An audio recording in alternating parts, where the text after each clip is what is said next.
Il y a un mot en Innu pour décrire le genre d'homme qu'était Raphaël André, Nujamiunu, un amateur de plein air des forêts bordant sa communauté natale de Matimekush, Lac-John.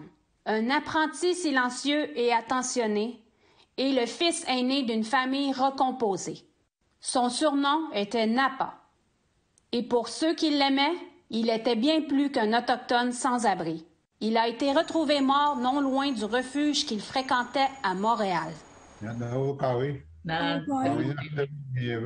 En Innu, Daniel André, le père de Napa, dit que son fils téléphonait souvent à la maison, mais il n'est pas revenu chez lui en personne depuis 2019, lors du rassemblement des aînés à Magnotenam. La dernière fois qu'ils ont entendu parler de lui, c'était un mercredi. 4 jours plus tard, le corps de Napa a été retrouvé dans une toilette portative où il a passé la nuit. C'est une image dont son père n'arrive pas à se défaire.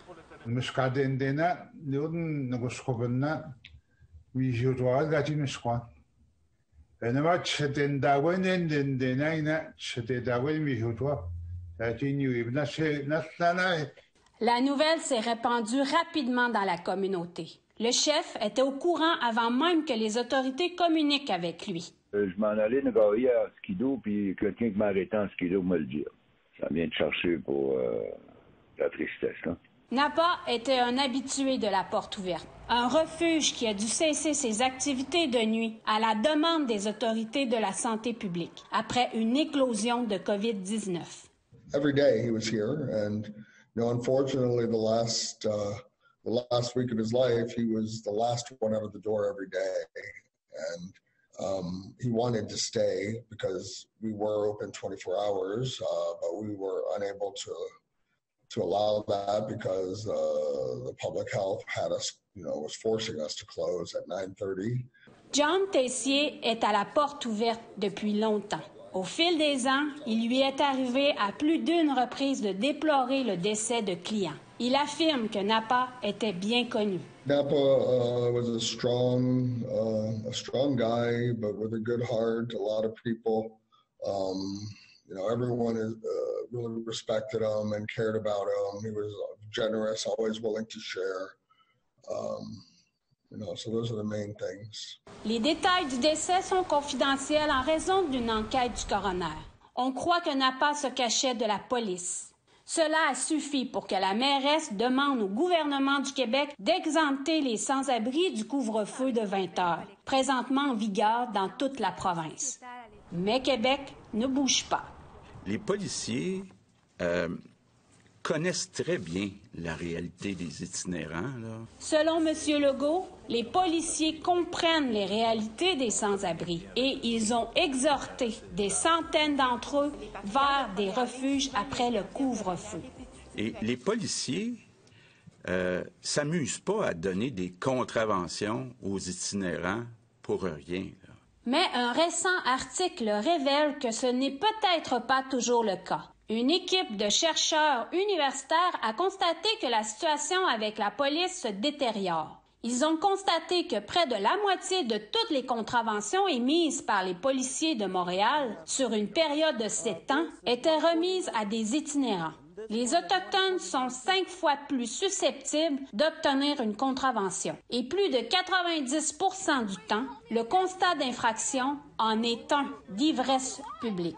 C'est la raison pour laquelle nous continuons de réclamer davantage de refuges où la consommation d'alcool est autorisée, où les clients aux prises avec des problèmes de dépendance peuvent consommer de petites quantités d'alcool dans un environnement sécuritaire.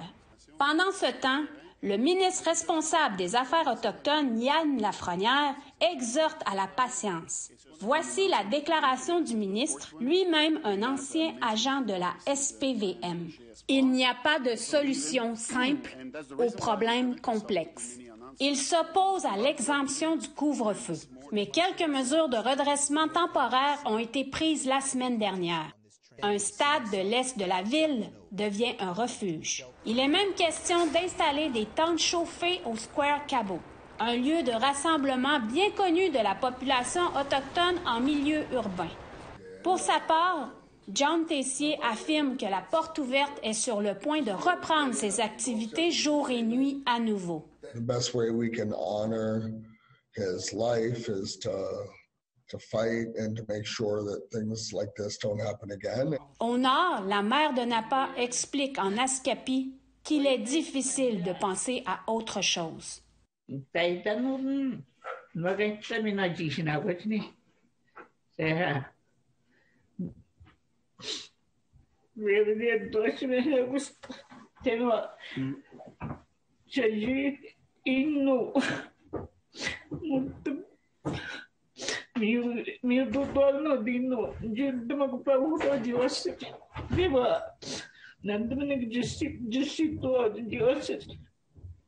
Les membres de sa famille ne pourront y déposer de fleurs. Ils ne connaissent personne à Montréal.